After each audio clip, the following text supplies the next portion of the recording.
Hello everyone. आज हम देखेंगे कि महिंद्रा की जो मी फॉर यू एप्लीकेशन है वो कैसे काम करती है, उसमें क्या क्या फीचर्स हैं, उसको कॉन्फ़िगर कैसे करना है, चार्जर की सेटिंग्स, कार की settings, in short all you need to know about the Mahindra me for you application. सबसे पहले आप महिंद्रा की मी फॉर यू एप्लीकेशन खोलेंगे और इसमें आपको अपना रजिस्टर्ड मोबाइल नंबर डालना है। अगर आपका रजिस्टर्ड मोबाइल नंबर रिफ्लेक्ट नहीं कर रहा है तो इसका मतलब है कि शोरूम ने आपकी केवाईसी नहीं की है और आपको केवाईसी करवाना बहुत ज़रूरी है ये ऐप चलने के लिए। मैं अपना नंबर डालता हूँ और नंबर डालने के बाद जब नेक्स्ट करूँगा तो मुझसे ये पासवर्ड पूछेगा।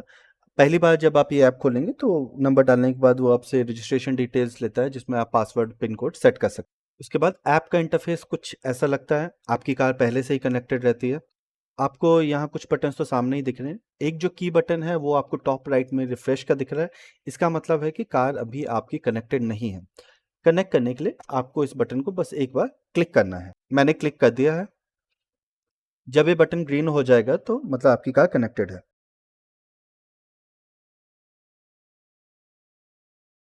अभी ये ग्रीन है तो कार सक्सेसफुली कनेक्टेड है। शुरू के इंटरफेस की बात करूं तो इंटरफेस लुक्स रियली क्लीन, लेकिन मेरी कार ब्लू है, लेकिन ऐप में भी वाइट दिख रहा है, तो aesthetically this could have been better. अब इसमें इनिशियली क्या क्या फंक्शनैलिटी है, जैसे गाड़ी का स्टेटस वो लॉक्ड है अनलॉक्ड है, विंडो का status, AC, lights, boot, defogger, charging gun का स्टेटस, वेदर वो लॉक्ड है या अनलॉक्ड है, और लास्ट है ब्लिंक एंड हॉर्न। ये बटन हम सारे एक एक करके चेक करते हैं कि ये किस तरह काम करते हैं और रिस्पॉन्सिवनेस कैसी है। बट उससे पहले हम बाकी की एप्लीकेशन देखते हैं। सेकेंड स्क्रीन जो है वो है नेविगेशन की। ये नेविगेशन मैप माई इंडिया का है। इसमें आपको हमेशा आपकी लोकेशन से लेके आपकी कार की लोकेशन दिखाई देती है और आप इस स्क्रीन पे चार्जर भी ढूंढ सकते हैं। एज ये नेविगेशन मैप माई इंडिया का है बट इसलिए मैं इसको बहुत एक्टिवली यूज़ नहीं करूँगा। बट एक ग्रेट फीचर ये है आपको हर पॉइंट पे पता रहता है कि आपकी रिलेटिव पोजीशन के अकॉर्डिंग आपकी कार कहाँ पे है। तीसरा ऑप्शन है चार्ज का, कि आपने कब चार्ज किया, कितना चार्ज किया, गाड़ी चार्ज हो रही है या नहीं हो रही है। इसमें आप चार्जिंग हिस्ट्री भी देख सकते हैं। मैंने कल ही गाड़ी चार्ज की थी बट वो अभी हिस्ट्री में फॉर सम रीज़न विजिबल नहीं है। इसमें आप रफ कॉस्ट भी देख सकते हैं। इनका एस्टिमेटेड कॉस्ट है 8 रुपये पर यूनिट के हिसाब से, तो वो this gives you a fair idea कि आप चार्जिंग में कितनी कॉस्ट जा रही है। जो लास्ट सेक्शन है ये है आपकी एक्चुअल कार। इसमें जैसे आप ड्राइवर सीट पे बिना सीट बेल्ट के बैठे हैं तो आपको लगातार सीट बेल्ट वार्निंग्स आएंगी। आपको टायर प्रेशर दिखाई देता है, आपकी वीकली रिपोर्ट की आपने कितना चलाया, आपकी ट्रिप रिपोर्ट्स फॉर एग्जांपल किस दिन कितना किलोमीटर ड्राइव किया है, किस तरह के इंसिडेंट्स हुए हैं, अगर कुछ ओवर स्पीडिंग का हुआ है। अगर आपको ट्रिप समरी देखनी है तो आप इको सेंस सेक्शन में देख सकते हैं। यहाँ पे कंट्रोल्स में आपको सेम ऑप्शंस देखेंगे जो हमने होम स्क्रीन में देखे थे। और लास्ट है क्लाइमेट, जो कि बहुत ही हैंडी फीचर है। अगर आपको रिमोटली कार से एसी चलाना हो तो जैसा कि आप जानते हैं की में एक बटन है ही, लेकिन अगर कार आपकी रेंज में नहीं भी है तो आप ऐप के थ्रू एसी चला सकते हैं। अब हम वापस जाते हैं होम स्क्रीन। अब हैमबर्गर मेन्यू में हम देखते हैं कि क्या क्या ऑप्शंस हैं। यहाँ पे ऑब्वियसली मेरा नाम आता है। ई असिस्ट में आपको दो ऑप्शंस दिख जाएंगे। ई असिस्ट में आप आर की रिक्वेस्ट कर सकते हैं। एमलेंस इनकी बहुत ही शानदार एप्लीकेशन है। वो तब यूज़ कर सकते हैं जब आपको कोई कार में ऐसा सिंबल दिखाई दे रहा हो जो आप पहचान नहीं पाए, तो उसको आप कैमरा से एमलेंस से सर्च करेंगे तो वो आपको बता देगा उस सिंबल का मतलब क्या है।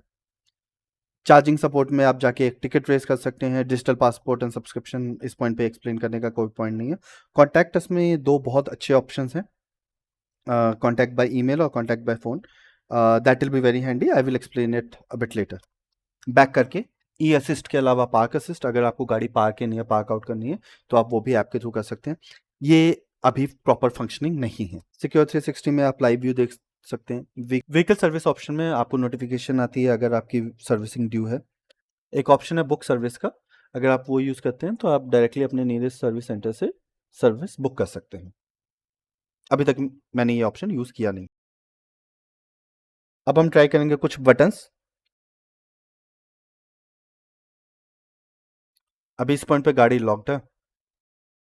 अगर मैं अभी गाड़ी से दूर हूँ या फिर पार्किंग में मुझे गाड़ी नहीं पता लग रही है तो मैं इसका एक ऑप्शन यूज़ कर सकता हूँ ब्लिंक एंड हॉर्न का, जिससे गाड़ी ब्लिंक करेगी और वो हॉर्न बजाने लगेगी। तो पार्किंग में this will become very handy. अभी मैं ये बटन क्लिक करता हूँ।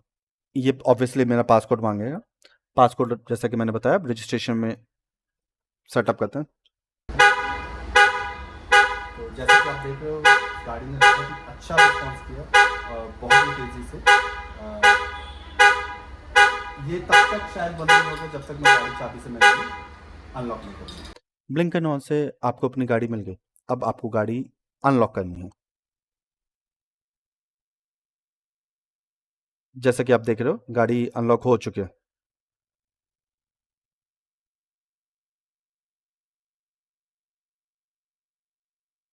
अनलॉक करने के बाद मैंने गाड़ी दोबारा वापस लॉक भी कर दी।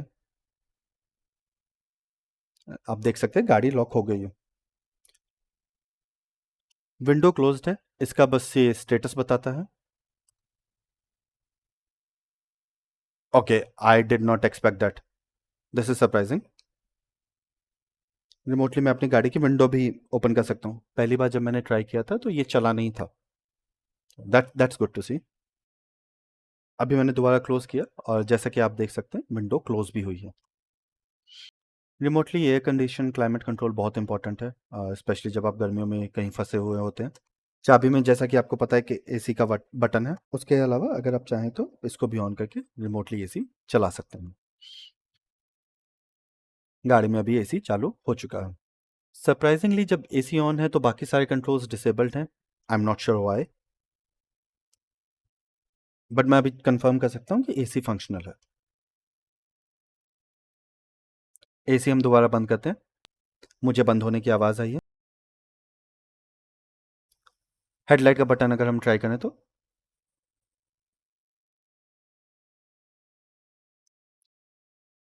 गाड़ी जब अनलॉक हुई थी तो मैंने देखा था कि लाइट ऑन होने पे ये बटन ऑन रिफ्लेक्ट हुआ था। पहली बार भी मैंने जब ट्राई किया था तो ये चीज़ चली थी, बट इस बार कई बार ट्राई करने के बाद भी ये ऑप्शन नहीं चल पाया। It looks like an may be कोई इंटरमिटेंट इशू। एक और चीज़ मैं बताना चाहूँगा, जब मैंने गाड़ी शुरू में ली थी तो 100% चार्ज पे भी गाड़ी 420 किलोमीटर रेंज शो करती थी। लेकिन जैसा कि आप देख रहे हैं अभी 93% चार्ज पे भी गाड़ी 560 किलोमीटर की रेंज शो कर रही है। जहाँ तक मुझे पता है 2 चार्जिंग साइकिल कंप्लीट होने के बाद बैटरी अपनी फुल एफिशिएंसी पे आती है, जिस कारण रेंज अभी ज़्यादा दिखाई दे रही है। और जहाँ तक लाइट्स की बात है, 3-4 अटेम्प्ट्स के बाद में भी लाइट्स नहीं चले। लाइट वाला फंक्शन पहली बार जब मैंने ट्राई किया था तो वो चल गया था, बट डेमो में इट्स नॉट वर्किंग। अगर ये इंटरमिटेंटली भी नहीं चल रहा है तो Mahindra should work on actually fixing. This was our last attempt at light, I won't try it any further. As you can see around 80% accuracy जितने हमने बटन्स ट्राई किए। अब हम चलते हैं होम चार्जर सेक्शन पे, जहाँ पे लोगों ने क्वेरी भी पूछी और वहाँ पे लोग कुछ इशू भी फेस कर रहे थे। होम चार्जर में आप देख सकते हो मुझे मेरा चार्जर दिख रहा है। कई लोग थे जिन्हें अपना चार्जर दिखाई नहीं दे रहा था। अब उनको क्या करना चाहिए, जैसा कि मैंने पहले बताया, ई असिस्ट में जाके कॉन्टैक्ट अस का ऑप्शन है। वहाँ पे आपके पास 2 चॉइसेस हैं, एक ईमेल और एक फ़ोन। मैंने दोनों तरफ से अपना टिकट रेज़ किया और उन्होंने बोला कि 48 आवर्स में मुझे चार्जर दिखाई दे देगा। लेकिन दे वर रियली अमेजिंग और जस्ट विदिन लगभग 5 घंटे में I could see my charger in my app. In fact मैं इससे अपना चार्जर कंट्रोल भी कर पाया था, चार्ज, डिस्चार्ज एक्सेट्रा। ऑब्वियसली ये ऐप इतनी एडवांस नहीं है कि अपने आप पार्क होकर चार्जिंग गन भी खुद लगा ले। तो चार्जर आपको लगाना पड़ता है, बट आप एटलीस्ट चार्ज कंट्रोल कर सकते हो। इसका मैं अभी एक लाइव डेमो भी दिखाता हूँ। अभी चार्जर लिड लॉक है तो मैं उसको अनलॉक करने का ट्राई करता हूँ। It actually worked. तो जो लास्ट चीज़ हम पहले नहीं ट्राई कर पाए थे, जैसे कि आप देख सकते हैं, इवन वो भी काम कर रही है। मैंने चार्जिंग गन इंसर्ट कर दी है। कई अटेम्प्ट्स के बाद भी मुझे अभी एक नोटिफिकेशन आया कि remote charging started, but charging जैसा मैं देख सकता हूँ चार्जिंग स्टार्ट में। एक बार गाड़ी अनलॉक करता हूँ और चार्जर ऑन करता हूँ। यहाँ पे वाइट सिंबल कैमरा में दिख रहा होगा। कार अभी 93% चार्ज है तो आई think it should charge. Charging का स्कोप तो है। मैं चार्जिंग को ऐप से स्टार्ट करने की कोशिश कर रहा हूँ। जहाँ तक नेटवर्क की बात है, गाड़ी को यहाँ बहुत अच्छा नेटवर्क मिलता है। एज अ लास्ट रिसोर्ट मैं RFID ट्राई कर रहा हूँ। परहैप्स इशू ये है कि गाड़ी बहुत चार्ज है, क्योंकि RFID से भी गाड़ी चार्ज नहीं हो पा रही। At 94% I think it should charge. जब तक ये इशू सॉल्व हो रहा है, मैं इकोसेंस में दिखाता हूँ कि आप अपने ट्रिप्स देख सकते हैं। कल मैंने एक बहुत ही रेंज ओरिएंटेड ड्राइव की थी, तो आप देख सकते हैं उसकी एफिशिएंसी थी लगभग 8.6 किलोवाट, 8.6 किलोमीटर पर kilowatt over a distance of 149 kilometre, which is insane. इसी को हम 79 किलोवाट के हिसाब से कैलकुलेट करें तो टोटल डिस्टेंस ट्रेवल हो जाएगा 8.5 किलोमीटर के हिसाब से लगभग 650 kilometre, which actually is its claim range. So doing that over a speed of 100 km per hour and over a distance of 149 kilometers was absolutely insane. इस app में एक बहुत ही इंपॉर्टेंट फीचर है जो कि लोगों को बहुत ज़रूरत पड़ेगी, वो है एक नया यूज़र ऐड करने का।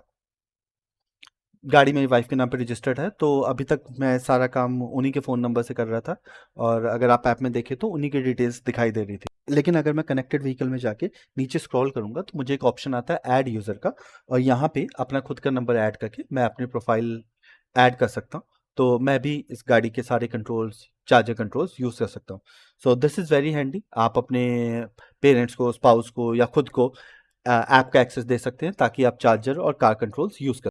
आप इसमें चार्जिंग ऑप्शन में जाके आप चार्ज करंट देख सकते हैं, लेकिन यहाँ पे चेंज नहीं कर सकते। चेंज करने के लिए उसको आपको कार सेटिंग्स में जाना पड़ेगा। जैसा कि हमने पहले देखा, आप चार्ज हिस्ट्री भी देख सकते हैं, लेकिन उसके अलावा आप ये भी देख सकते हैं कि आपकी चार्जिंग यूज़ कहाँ हो रही है। ओवरऑल ये ऐप अभी तक मैंने जितना यूज़ किया, it feels like a beta version. कुछ-कुछ चीज़ें इट डज़ एब्सोल्युटली राइट, जैसा कि आपने देखा ही। लेकिन कुछ-कुछ चीज़ें हैं जहाँ पे स्कोप ऑफ इम्प्रूवमेंट बहुत ज़्यादा है। For example in car experience जो इसका है, वो काम ही नहीं करता है। It constantly throws an error that no BYOD device detected. Even अगर आप कार के वाईफाई से कनेक्टेड हो, वहाँ पे थोड़ा स्कोप ऑफ इम्प्रूवमेंट है। कार की सेटिंग्स में अगर आप वाईफाई सेलेक्ट करते हैं तो वो कोई भी वाईफाई नेटवर्क सर्च ही नहीं। कुछ कुछ चीज़ें हैं जो the app and Mahindra needs to do a bit better. Interface wise I think it's a good 7.5 out of 10। कुछ कुछ चीज़ें हैं विच आर वेरी इंट्यूटिव, जो कि आपके लिए बहुत हेल्पफुल है। Tyre pressure monitor, secure 360 is very important. जो ऐप रिस्पॉन्सिवनेस है, most of the time it is 9 out of 10, लेकिन कई बार app just get stuck at execution stage. Home charger का इशू कईयों को फेस हो रहा है। At this point I strongly believe कि वो चार्ज इसलिए नहीं हो रहा है कि मेरी कार अभी 94% चार्ज है। Even with RFID it's not working. अभी मैंने पूरी तरह मी फॉर यू ऐप से चार्ज करने की कोशिश की, उसी से अनलॉक करके लिड ओपन करके चार्जर लगा के चार्जर ऑन करना, एंड जैसे कि आप देख सकते हैं इस बार ये सक्सेसफुल हुआ है। Overall app wise I think 8 out of 10। अभी थोड़ी बीटा वर्जन वाली फीलिंग आ रही है। जैसे जैसे इश्यूज फिक्स होंगे ऐप थोड़ी और स्मूथ होगी। इनका एक्सपीरियंस वाला सेक्शन अभी फंक्शनिंग नहीं है, जो कि मुझे लगता है बहुत ही important. Climate control is good, gate opening locking is, finding the car, that part is very good. Overall I am happy with the app, but I don't think I will use it much except for maybe रात को जब light गई थी। So I have actually done that. रात को अगर light जाती है तो चार्जर ऑफ हो जाता है लाइट आने के बाद भी, तो you can just start the charging using this app and आपको नीचे आने की जरूरत नहीं पड़ती। So that feature I really liked. Thanks a lot for watching. There are few more topics that I want to make the video. अभी ये car मैंने 1700 किलोमीटर चला ली है। अभी इसको सर्विस पे भी लेके जाना है। उससे पहले मैं चाहता हूँ एक डिटेल्ड रिव्यू बनाया जाए कि अभी तक मेरा एक्सपीरियंस कैसा रहा। सर्विस का रिव्यू क्या रहेगा उसकी वीडियो तो I definitely put. One of the ideas is to actually compare I have XUV 500, the driving experience of XUV 500 versus an XUV 9। Videos upload होती रहेंगी। ऑल्सो जैसे कि मैंने लास्ट टाइम कहा था, जस्ट add a comment. अगर आपकी कोई क्वेरी भी है, just ask a query. I love answering those questions. And wish you a great day. Thank you. Bye.